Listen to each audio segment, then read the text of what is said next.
A very warm welcome to everyone to our 19th William Pitt Seminar. The William Pitt Seminar has a history of tackling really interesting and important issues and tackling them in a really intelligent and exciting way. And this afternoon will be no exception to that. Today, we are looking at the issue of intergenerational fairness, bridging the gap between old and young, thinking about fairness between different generations and ages in our human journey. And who better to lead us through these issues than two dames, four professors, a vice-chancellor, and a brilliant recent student. We are going to be hosted and chaired this afternoon by our Vice-Chancellor, Deborah Prentice. Debbie, over to you. Between young and old to create a fairer and more successful society. So to help us answer some of these questions, we have four distinguished speakers. Professor Dame Diane Coyle, Bennett Professor of Public Policy and co-director of the Bennett Institute for Public Policy, where she heads research under the themes of progress and productivity.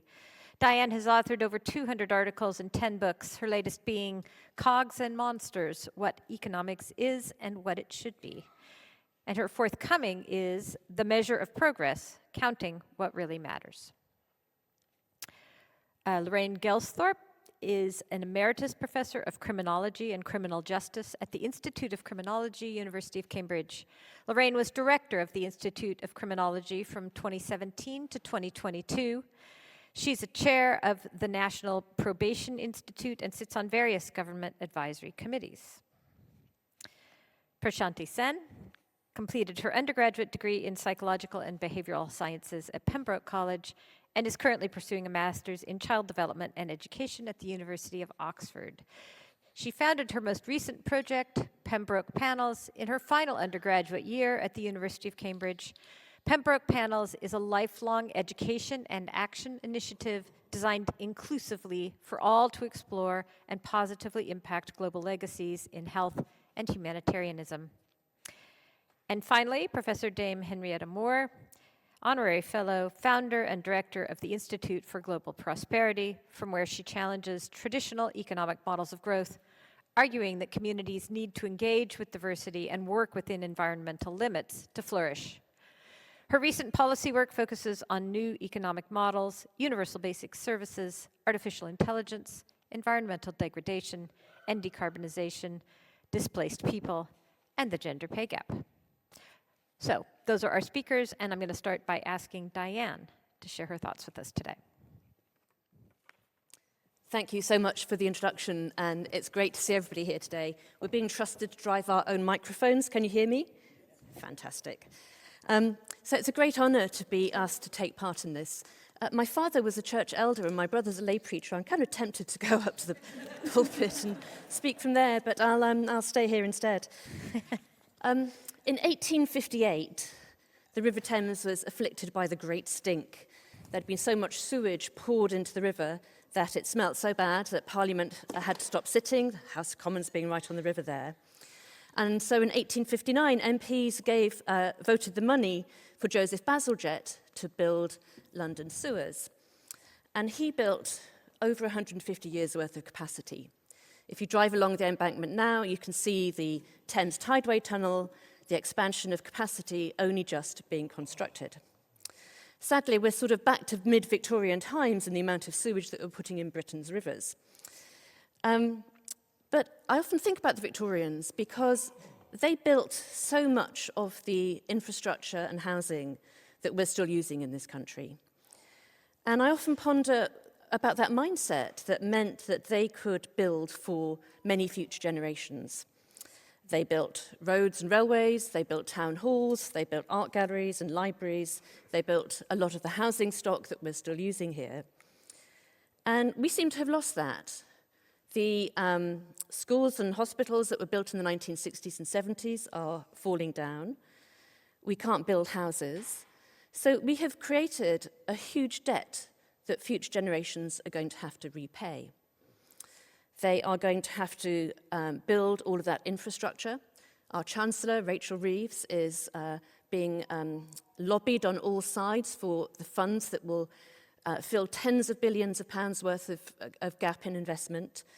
The UK has been much lower in its investment as a share of GDP than all of the countries we'd like to compare ourselves with, not just for 10 years, but for 40 years. We're just not investing here.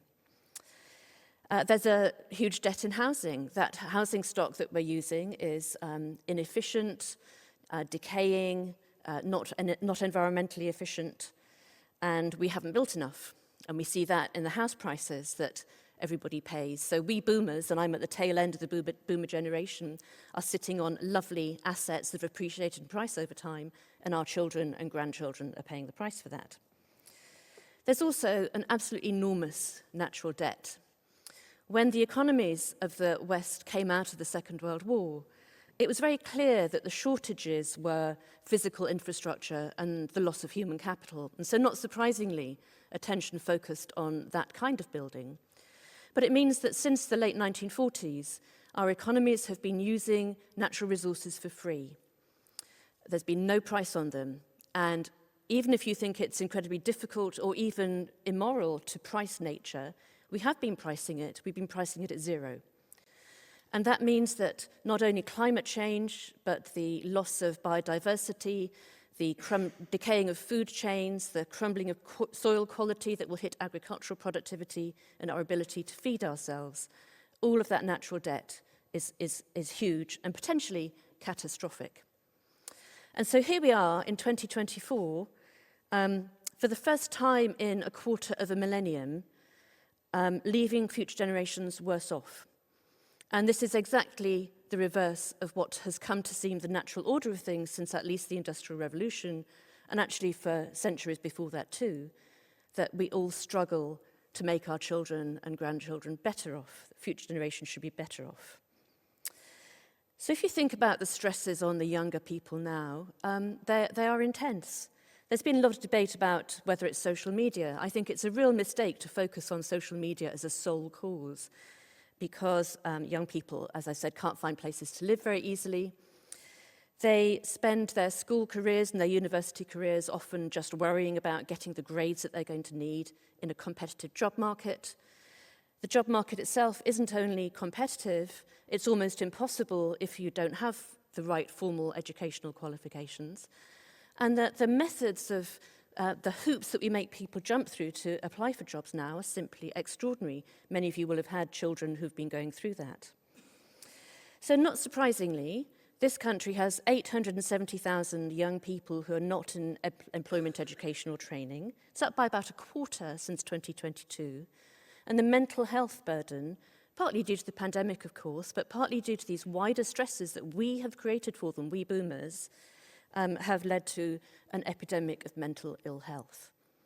Now, some of these phenomena apply to other countries too. Some of them are much worse in the UK than elsewhere. So I'm not sure I would frame it as intergenerational conflict, but I do think there's a real change in values in the younger generation, and really what a good thing that is because we've made such a mess of it. Thanks very much.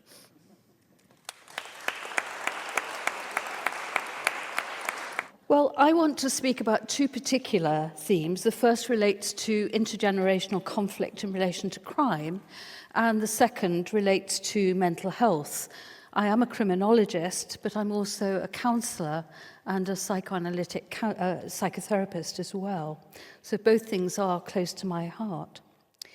First, criminology and intergenerational conflict. The flyer for this seminar indicated that more than ever, the perceived conflict between generations is coming to the fore. Well, is it? Let me read you some statements about young people. Our young people have no idea of discipline or subordination. Over the past 20 years or so, there's been a revulsion from authority and discipline. A fearful multitude of untutored savages, boys with dogs at their heels and other evidence of dissolute habits, girls who drive carts, coal carts, ride astride upon horses, drink, swear, fight, smoke, whistle, and care for nobody. The morals of children are tenfold worse than formerly. And then children who've been brought up within these 30 years have nothing like the same reverence or submission for their parents. This is the chief cause of the increase in crime. Well, when do you think these statements were made? They could have come from today's newspapers, of course, but the first one was a magistrate in 1814. The second one, David Cameron, former Prime Minister, in 2014. And the statement about untutored savages, that was Anthony Ashley Cooper, the 7th Earl of Shaftesbury, in a speech to the House of Commons in 1843. The last statement comes from Mrs. Thatcher, former Prime Minister, in 1986. Well, historically, youth have always been a problem. Of course, the very concept of childhood and youth have changed over time. The invention of the concept of adolescence and troublesome youths is usually attributed to Rousseau, writing in the 1760s. He likened adolescence to a second birth and viewed it principally as a period of emotional turmoil, which led to various forms of moral degeneration, and most particularly sexual precociousness.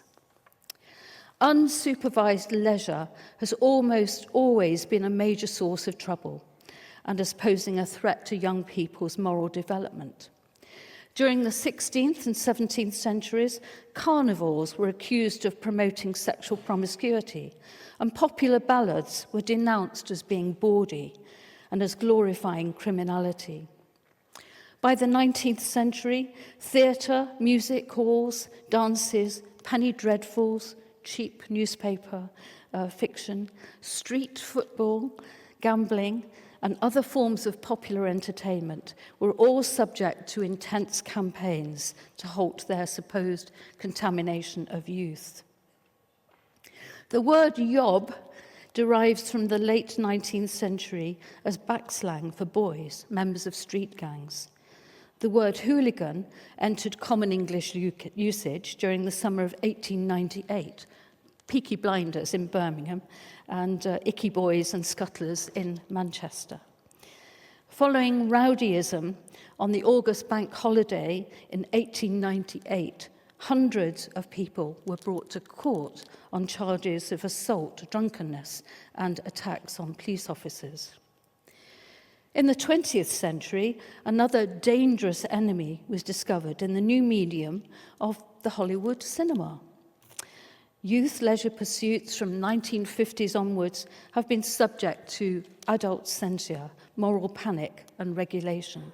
We've seen teddy boys, mods and rockers, skinheads, and more.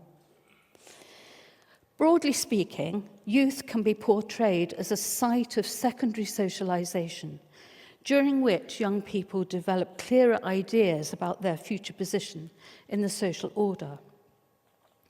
Early fears of young people, youth culture, can be placed in the context of the Industrial Revolution, long before too, of course, but in that context, and other major changes in social life. At the end of the 19th century, we see structural decline in established industries, trade depression, a shortage of housing, and a bourgeois fear of socialism. In other words, these preoccupations with youth disorder are invariably associated with wider social tensions. So what of the 21st century? My final note on crime. For many decades, youth crime was used to peak within the penultimate year of leaving school.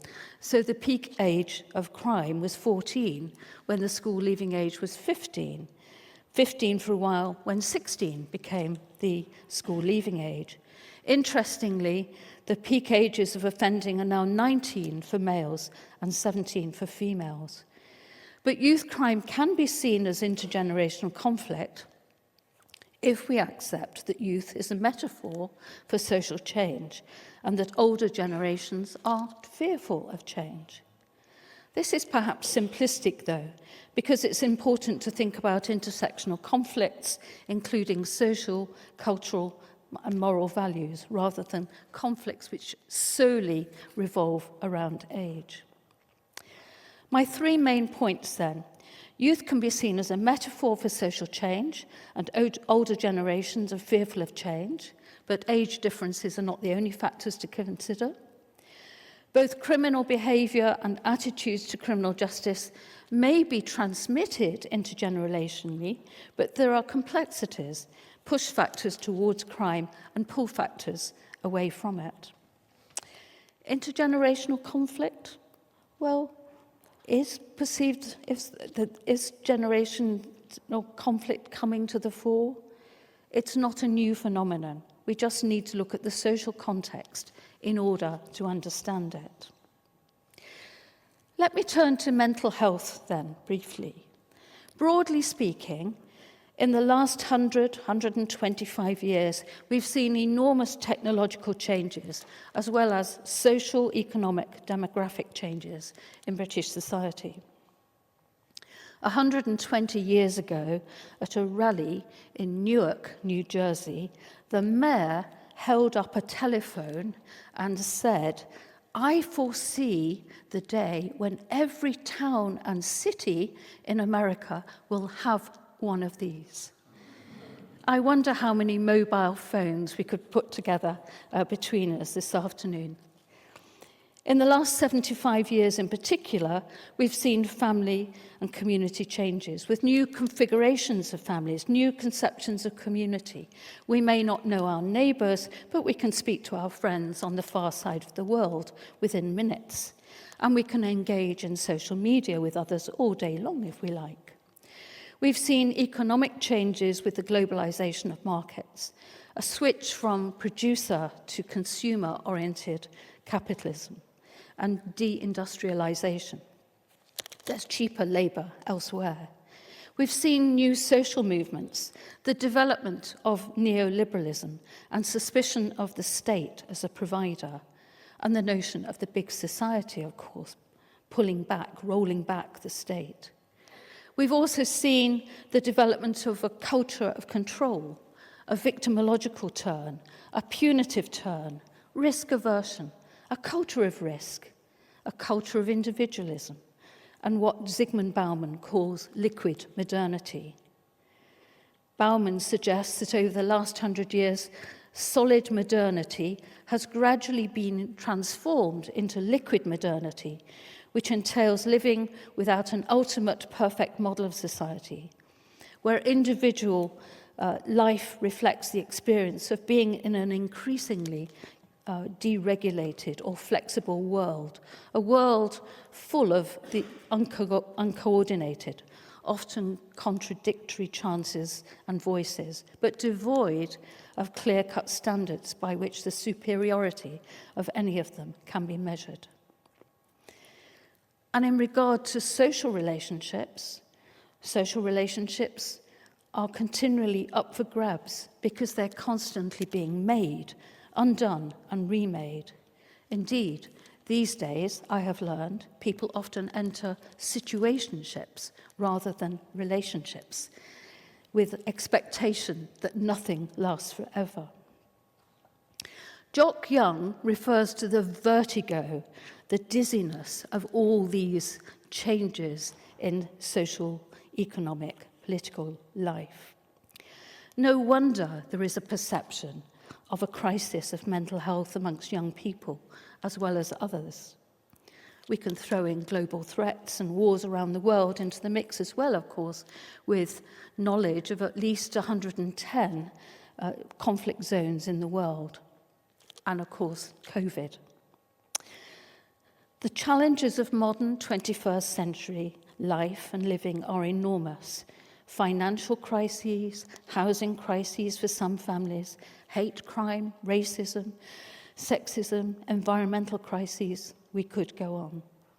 But is there a new crisis in relation to mental health?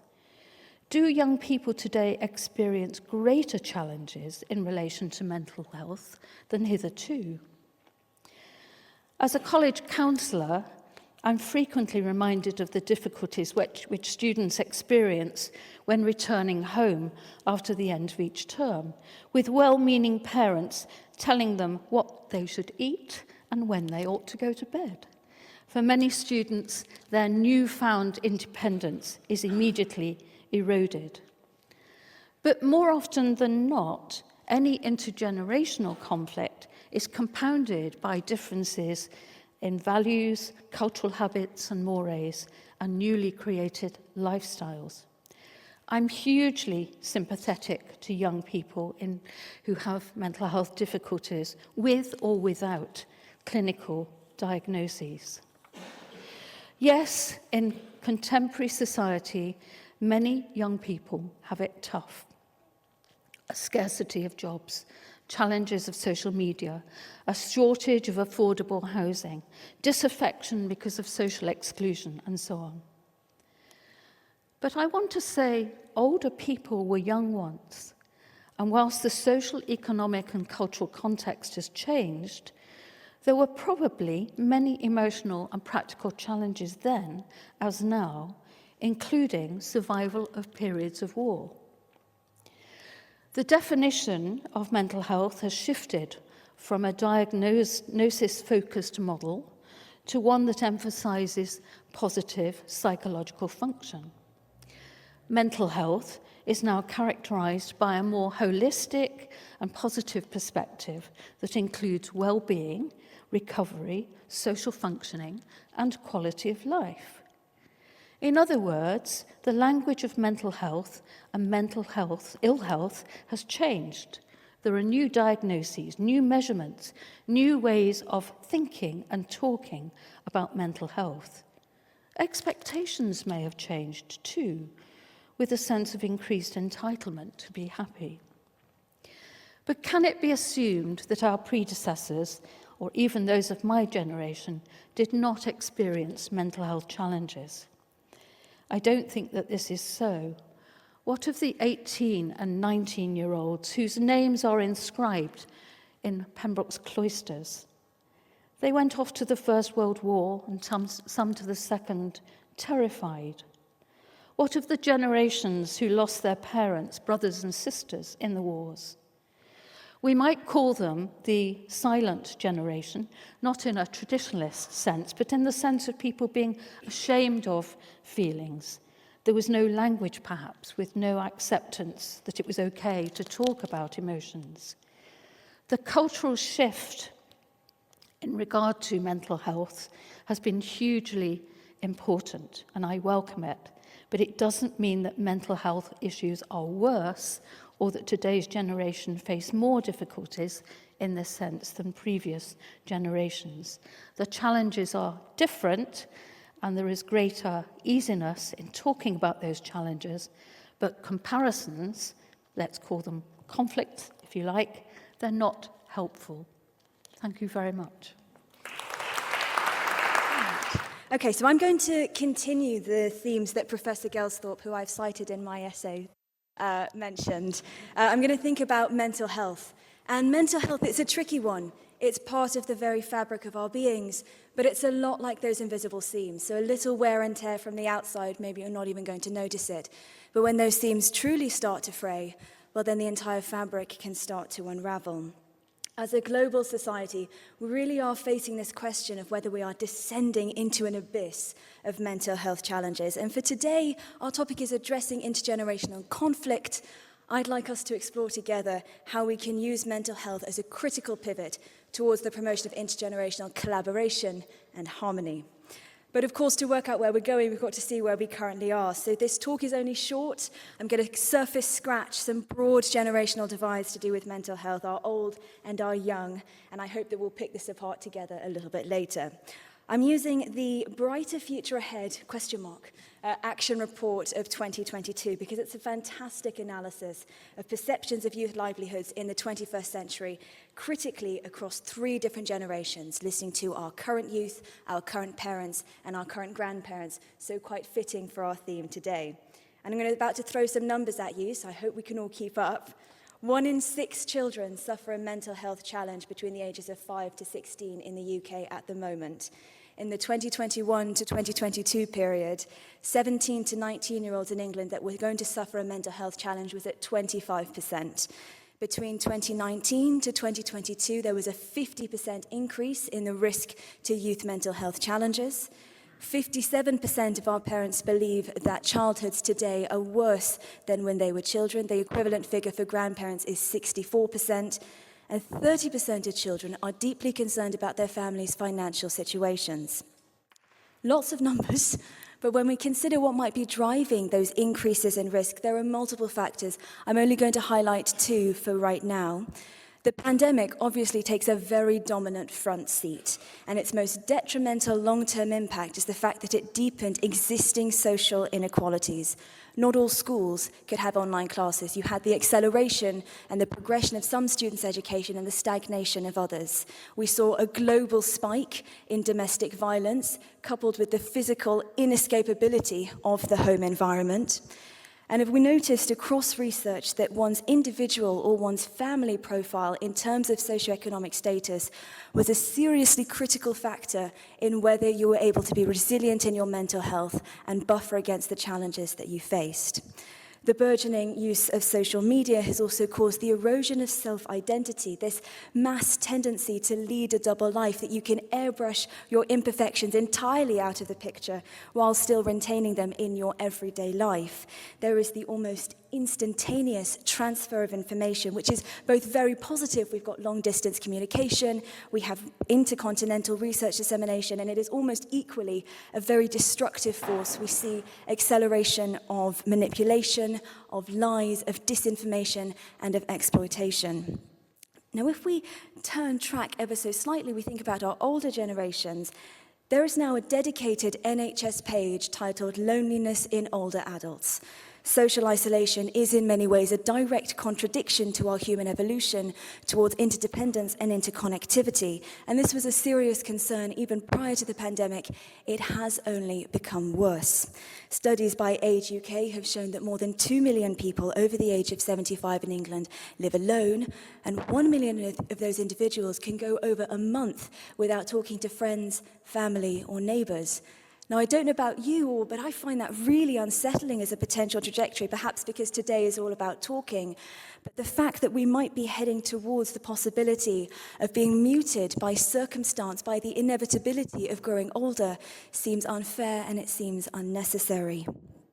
We do float society on the sea of language, both verbal and non-verbal. So when we face social isolation, particularly when our older generations face social isolation, we see a very quick spiral into severe depression, severe anxiety, and in the worst cases, there are global tendencies towards an increase in suicidal ideation and suicidal behavior, particularly in cases where social support is either absent or inaccessible.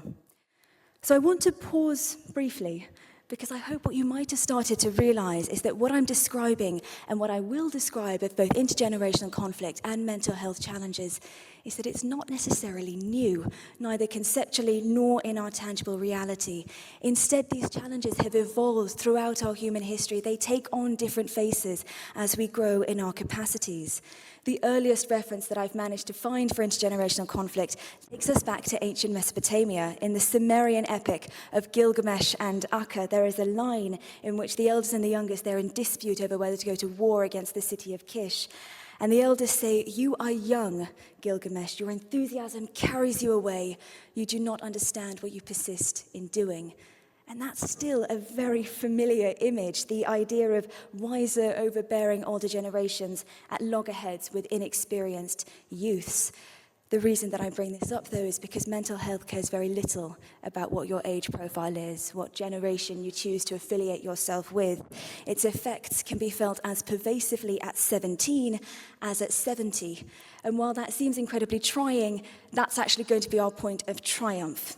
We are connected by our ability to internalize and respond to mental health challenges. That is our opportunity within what seems so difficult. So I'd like to contextualize this in two examples. One is more anecdotal than the other. So when I was in school, this was back in 2019, so just before the pandemic, we started something called Book Buddies. And it was a literacy program, rather, where we would work with 10-year-olds, tiny humans, to improve their understanding of what's in a story. How do you tell a story? How do you understand emotion? How do you look at sentence structure and grammar?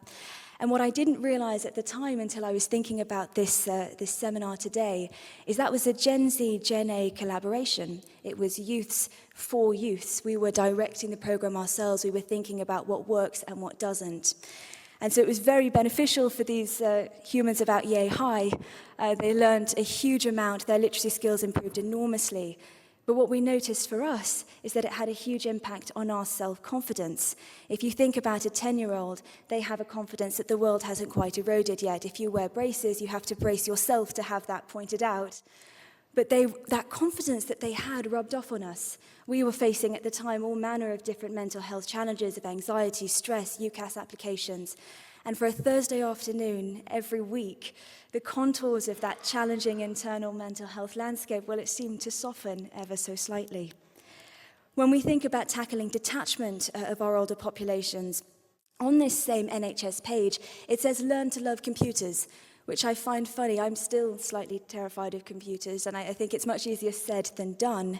But intergenerational lifelong learning, the commitment to enabling all individuals across the lifespan to pick up new skills, to pursue up-and-coming interests, that's a brilliant way to facilitate intergenerational collaboration and critically to open the floor up to intergenerational dialogue, to tolerance, and to perspective-taking.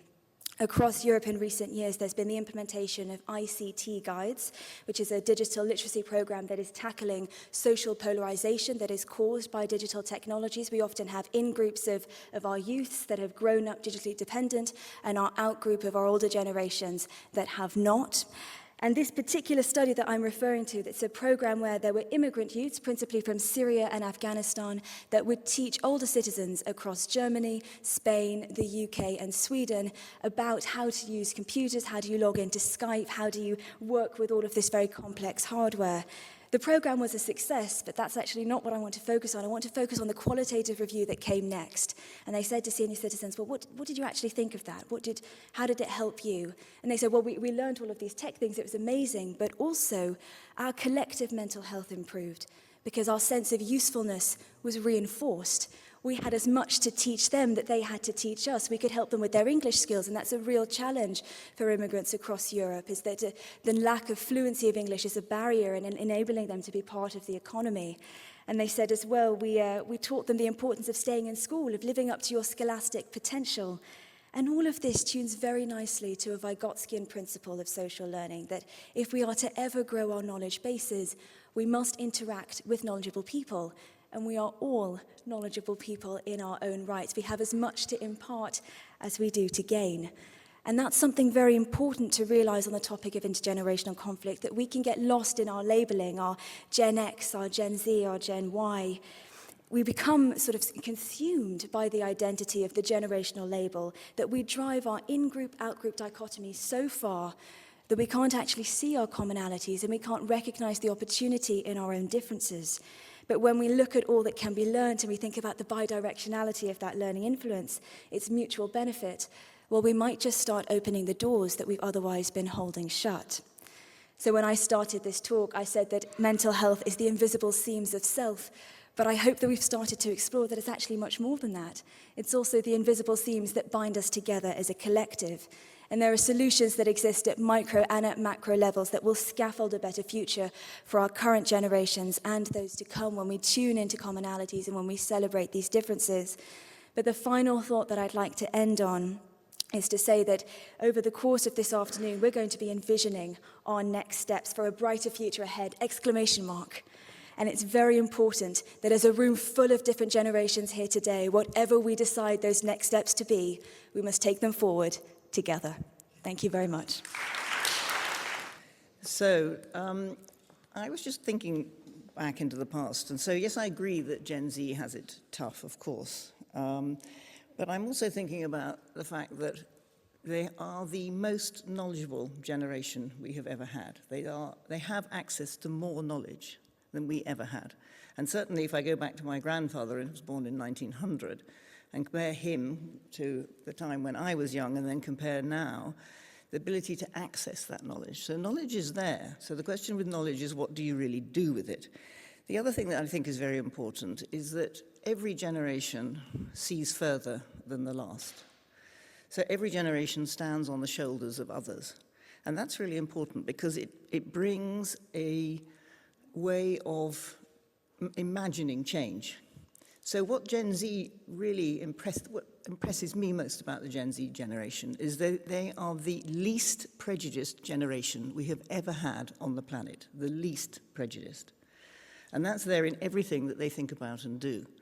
And this, I think, is a quite remarkable fact, because what it draws attention to is that the idea of generation is not something as natural as we imagine it to be. It's actually very constructed and contested.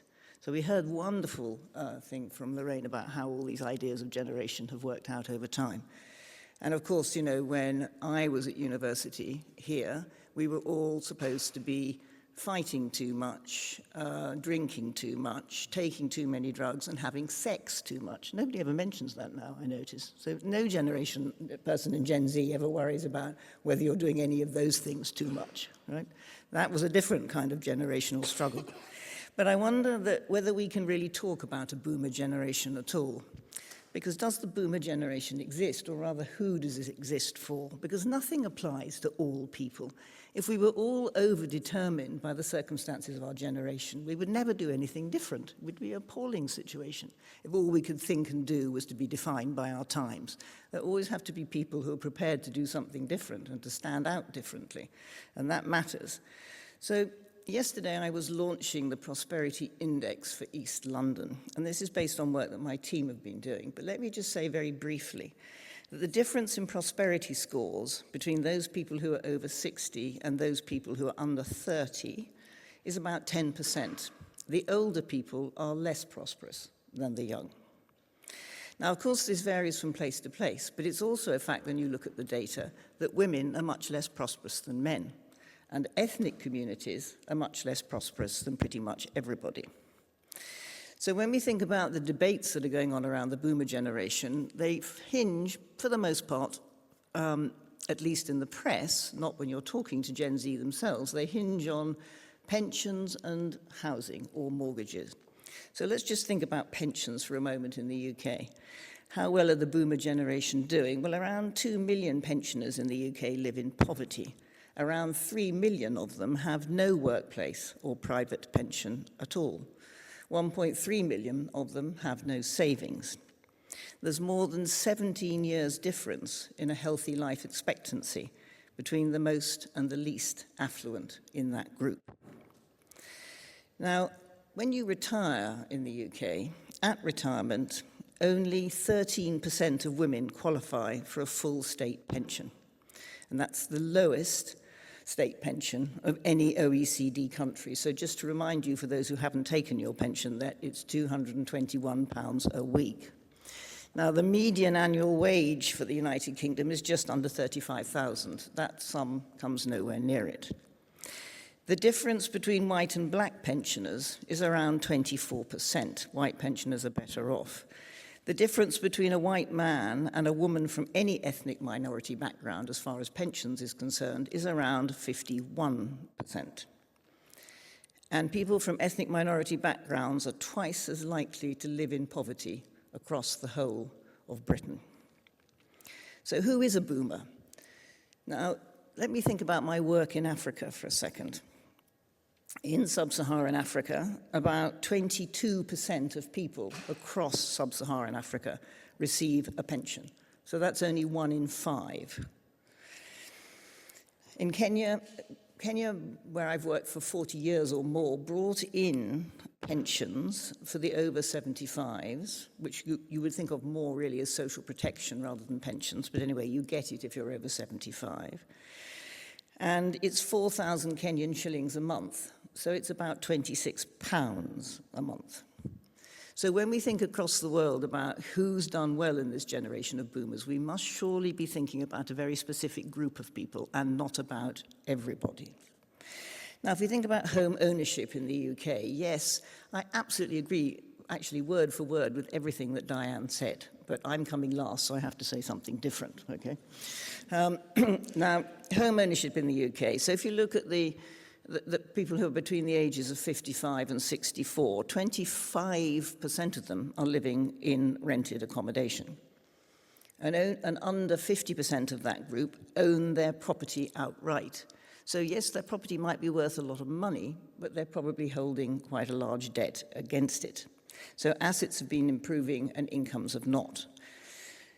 Now, when we think about what happens to the intra-generational difficulties, we have to come back to the whole problem, I think, of women's unpaid work.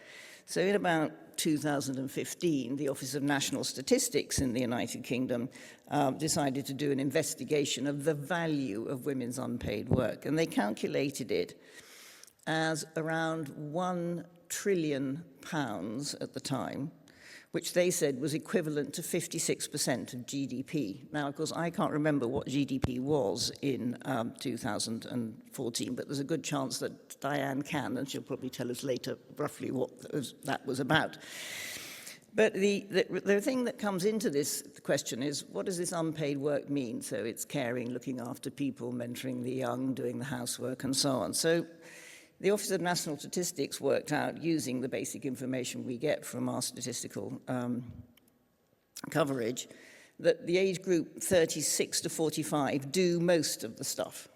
The good news is, if you're over 56 years of old and you're a woman, you do most of the cooking and the laundry. And in 2023, when they looked at it again, they worked out that 2/3 of women's working hours each week are actually unpaid. Now, the value of that unpaid women's work globally is probably around 12 trillion pounds. These things are extremely difficult to calculate, so we can discuss whether or not the figure is accurate. But let me just say before we do that it's likely that the figures I've given you are an underestimate. So coming again to housing. So about the same problem with pensions, really. About 2 million older people live in homes that don't meet any basic standard of decency. And when we look around the world, we think about mortgages and indebtedness and what it means to own a home and who owns a home and how you get a home. So in Uganda, there are around 50 million people in the population. Outstanding mortgages, that is, the ones that have not been paid off, of the kind that we are used to having in the United Kingdom, currently at the moment number about 7,000. So here we have a very different situation when we look around the world. Now, one of the things that I did agree very much with Loraine about was the question of you can't blame things on social media. When I was a student, all the ills that we were suffering from, as far as the older generation were concerned, were caused by television. Now they're all caused by social media, and none of those statements are true. But what we really don't want to do is to be driven by a kind of mad Daily Mail understanding of the world in our social media towards a sort of ageist thing where everybody's saying, oh, you know, you're a boomer and you're doing really well, and I'm in a generation that's not doing really well. And why is that important? It's important because these kind of negative tropes actually work against what we can do together. They also work against our own instincts for solidarity. Humans are deeply social people. We have problems with almost everyone we're intimate with, but we know that we love them. We want the best for them. One of the things we do in universities is we really set out to give every young person who comes to university a really good start in life. We don't start out to have a generational conflict with them. Now, one of the things that concerns me about this is if we think about social media, is who's driving this discussion? And I'm a little concerned here that actually some of the younger generation might be getting caught up in a discussion which is a little, in my view, shall we say, populist, or rather there's a set of elite who have a rather long-running interest in trying to direct the anger of young people away from class inequality, away from racial inequality, away from systemic injustice, to thinking it's all a problem of age. Because age is something that you can't do anything about. There's going to be generations. You all have parents. So let's blame them for everything. And then we don't have to be responsible for the systemic injustice that, that devastates all of our societies.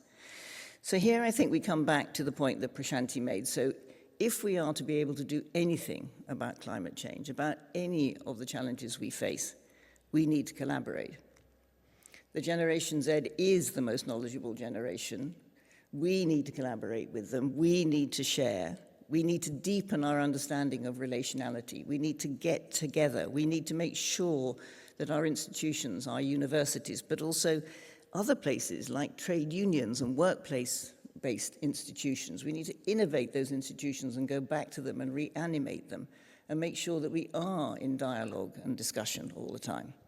We need to make sure that we understand that what will prevent all of this from going as wrong as it could is social solidarity. And so we have to work towards it together. Thank you. I thought I would begin where we started with Diane. Diane, I think the question of whether this intergenerational conflict is in fact a robust phenomenon is one that you could probably answer because you probably have data on that. And we've heard Henrietta sort of questioning whether it is a robust phenomenon, perhaps within the whole of the UK, certainly questioning whether it's broader than that. But I suspect you may know empirically and know the answer to the question of how widespread the fact that the older people have all the resources and the younger people are shorted resources. How widespread is that as a phenomenon? Well, I'm going to start with the classic economist answer, which is it depends exactly what you want to measure. And there are different ways of trying to assess that numerically. So one example would be that it used to be the case that pensioners were the group of the population with the highest rates of poverty in the UK. That has now flipped, and it's children that are the group with the highest rates of poverty in the UK. So there's a metric. I don't have the percentages in my head, but child poverty is a significant phenomenon. But another way to think about it might be attitudes towards climate change or environmental crisis. And there too, you can see very clear differences in attitudes in different generations. So younger people are much more concerned than older people. But it is complicated because, as Henrietta was saying, this plays into other kinds of social divisions. And so young men with low educational attainment are not going to be so concerned about climate change. So it is a mixed picture. I think we're probably all agreeing that setting this up as conflict is not quite the right way to think about it. And certainly if we want to create a better world for the future, we're going to need the kind of cooperation that everybody's been talking about today. Mm-hmm. Okay, thank you. So Henrietta, you said you agreed with everything Diane said. Do you want to elaborate on that? Well, yeah, I think it's always wise to agree with Diane, so generally I do. She made a very compelling case, and so we know from other data that what's been happening over time is that if you have capital assets and if you're living from capital assets, then you're doing rather better than people who try to live by earning a lot of money, especially under certain circumstances. It's very difficult to earn enough to do as well as those who already have capital assets, and so we've been discussing that for some time. But I think the difficulty here is that we need to just be aware that, as Diane has just said, that it's a very complex picture, that it really matters where you are and who you are. So people generally in the southeast of the country are better off than those in the northeast. We have families in the northeast of the country who haven't worked in 3 generations. And that is a very specific kind of problem. And we also now have people who are in the working age for the population and who are not working and not seeking work. And that means that we have huge wastage. We are wasting our human capital, right? We are not allowing everybody to fulfill their full potential. And not all of those people are young people. Many of them are actually middle-aged people. And so we need to attend to the specific circumstances that people find themselves in. And I think that it's better if we think about how we address the sort of intersecting problems we have in society, all of us, rather than imagining that we're somehow in conflict with each other. Thank you. So Loraine, I think I heard in your thinking reference to conflict in the psychological sense, enduring conflict. There's always been conflict between the generations, and you know, there's obviously that goes back to psychological theories about why that would be. We've got, you know, a number of people on the panel wanting to de-emphasize conflict. I wonder if you would want to speak to what the role of that underlying conflict is, and how much attention we should give it, or is it perhaps something that just something that opens up under these conditions of resource stress that is not terribly helpful when it comes to solutions? I think the underlying process of conflict is really to do with growing up. I'm sure people can hear you. Are you on? I am on. Can you hear me? You just hold it next to your mouth. Thank you. Can you hear me now? Is that better? Better, yes. Thank you. So I think the underlying process of conflict, if we want to use that word, and I'm not entirely sure that it's helpful to use the word conflict, I think it's to do with growing up. Many young people commit crime, in inverted commas, because of course the very concept and definition of crime changes over time, as we've seen. But most young people grow out of it. By the age of 23, young women, about 25 for young men. A very small percentage of those young people who commit crime will persist. So about 5% of those who persist are responsible for 95% of the crime. So we might say that whether youth culture, youth crime, it's a process of testing boundaries.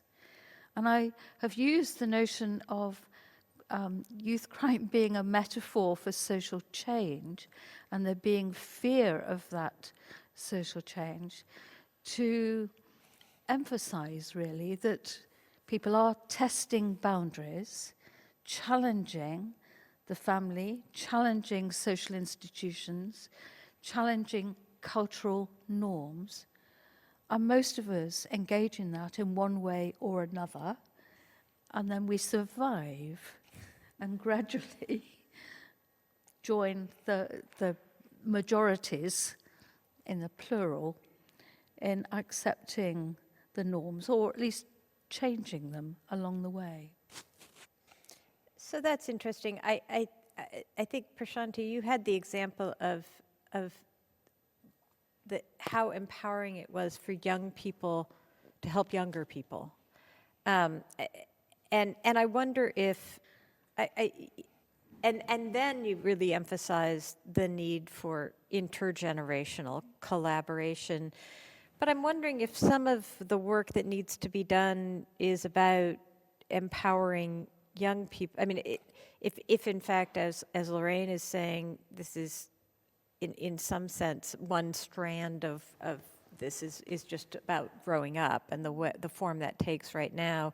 And if in fact there's work to be done for young people, with young people, just becoming more agentic, more effective and more empowered? I think absolutely. I think the thing is that it's written in history, in lots of different stories, that young people are chronically inexperienced, but that we all grow up and then we become very experienced. And I think our young generation at the moment, as Professor Moore said, we have a lot to offer in terms of our understanding of digital literacy, in terms of our perspective is valuable. But I think the way society seems to have been built at the moment is that we're too immature for that perspective to ever come through. So it's important that actually we reinvest in our youth. And if you look at the Labour manifesto, there is now a section that says we want to focus on empowering young people, we want to listen to their voices. The thing that will be really interesting to see is whether that comes to light, because all the right words are there. And I think we absolutely, as you've said, we have a lot to offer, and it's about making sure that on important decisions, on topics of intergenerational conflict, all the voices are represented at that table. And I think our young people very much need to be represented too. So you mentioned universities. Yes. We're sitting in one. I'd like to hear actually from each of our panelists what role you think universities have in fostering more positive conditions. I'm avoiding, as you can hear, the conflict, the C word, but fostering more positive, in changing the narrative, shall we say, right? Because the intergenerational conflict is a narrative. I hear everybody on the panel agreeing with it in part and wanting to challenge it in part. What role can universities play in creating new narratives and perhaps helping with the underlying conditions too? And I'll start down here with Henrietta. Well, I think I said a little bit about that when I was talking. I think that one of the things that universities do is to try to give all young people the best possible start in life, but that's only the people they have under their hand. The question is what happens to everyone who's not in a university. And so one of the things that we've been doing in the Institute is we've been developing what we call citizen scientists. So all of my research teams, wherever they work in the world, they have ordinary citizens who are trained to work on the research team. We train them formally. And many of them are young people, most of them, in fact. And we've now persuaded University College London to accredit these young people. So this is a very, very significant process that a university has gone through. And it means a university making a serious commitment to the well-being of all kinds of young people outside the normal way in which a university works. And it means that I was speaking yesterday at the event I mentioned, launching the Prosperity Index in East London, and we have at least one young woman who started working for us when she left school, so she was around 18. She's now 22, and she's already now a counsellor.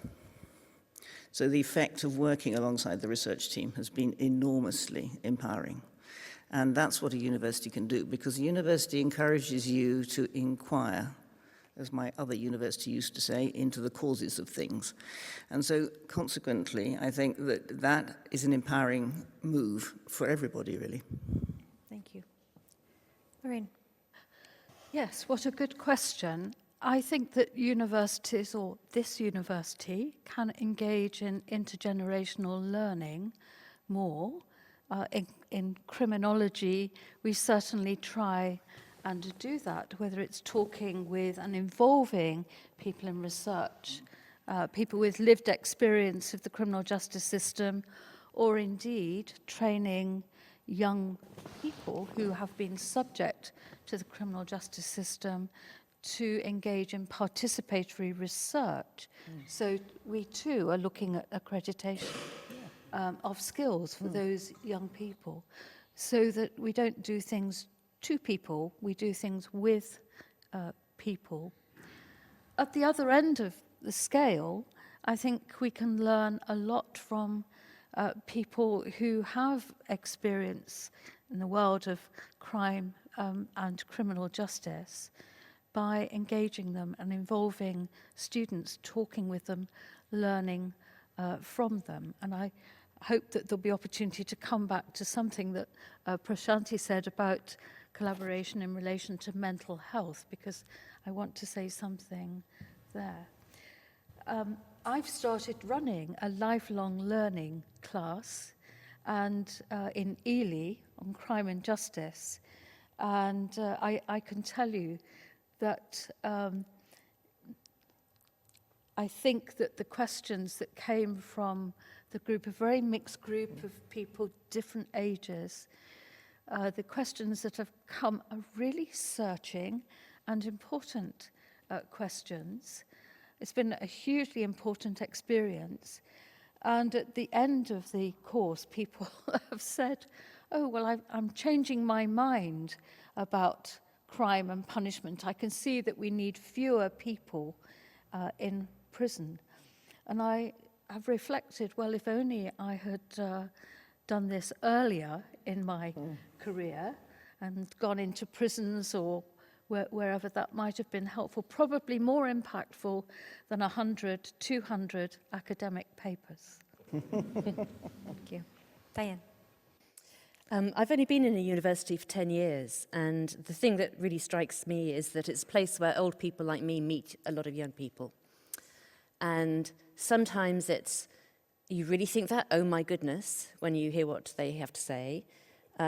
Sometimes it's the realization that for the students, the financial crisis is ancient history, and they are open-mouthed when they hear that I used to have to do my homework by candlelight because of the strikes in the 1970s. So it's a place where those encounters take place. I'm really keen, as you know, on the concept of a civic university, as we call it now, how universities engage with their localities and become engines not only of economic growth, but social cohesion and prosperity more broadly defined for their area. And that means engaging with local schools and colleges, thinking about apprenticeships being set up for local young people, thinking about relations with local employers and civil society as well. So I think that there are good foundations to build on, but there's a lot more that could be done in casting the net wider so that we meet different kinds of young people and have those interesting encounters that we get day to day in universities. Indeed. Prashanti, what can universities do? So I think I echo all of the views that have been said so far. I think it's a fantastic question. What I would like to do is I'd like to think about this university for the moment. So we have enormous privilege to be in this room right now. And I remember I graduated in June, and in July I had someone ask me if I'd set up my Cantab email. And I said, no, I have a Gmail account. Why does that matter? And she said, because people are going to listen when you send an email and it says prashanti.sen@cantab.ac.uk. This is an institution that has enormous power to elevate the voices of those around them. And I know there are some students at the back that are already working on this and working on community initiatives. I'd say principally, it's important that all of our colleges at Cambridge really support those types of initiatives and see just how much power you have to be heard and the platform that you bring to have all of those voices that maybe don't have opportunity to be heard, to bring them to the table. The other thing that I would say is there's a huge amount of research that gets pumped out of institutions such as Cambridge, institutions such as UCL and Imperial. Academic research can be incredibly inaccessible, even though it's saying really, really important things. And so it's also important that we take on the responsibility to make that research accessible beyond the academic sphere. Thank you. Loraine, you asked to come back to mental health. Oh, I did. I wanted to pick up on Prashanti's important point about collaboration, and perhaps collaboration in changing the culture, because I think that young people are much more used to talking about mental health and recognizing its importance, and that it's important to talk about feelings and so on. I very much regret that I didn't talk to my father, grandfather about their war experiences. My aunt, who was an evacuee, sent to the other end of the country for 3 years, and I didn't talk to my aunt, my German aunt in Cottbus, East Germany, who lived under Stasi rule, essentially. I didn't talk to them, didn't ask them questions until their dying days. But I learned so much. And reflecting on it further, I think that young people who are more articulate and more confident, some, of course, in talking about mental health, could perhaps share that confidence with older people who are not used to talking about such things. So collaboration in that sense. Okay, thank you. Finally, and this is also going to be a question to to each member of the panel. We're 100 days into a new Labour government. We can't very well leave this stage without thinking a bit about what they should be doing to address the issues that we're talking about, what they can and should be doing to address these issues, and in terms of both where resources should be directed, how politics should be managed. I mean, you name it. My question to each of you is what would you like to see? What's one thing? Let's restrict it to one thing. What's the most important thing that our new government can do to help solve these issues? And I'll start with Diane, because you're next to Loraine, and I know you've given this some thought.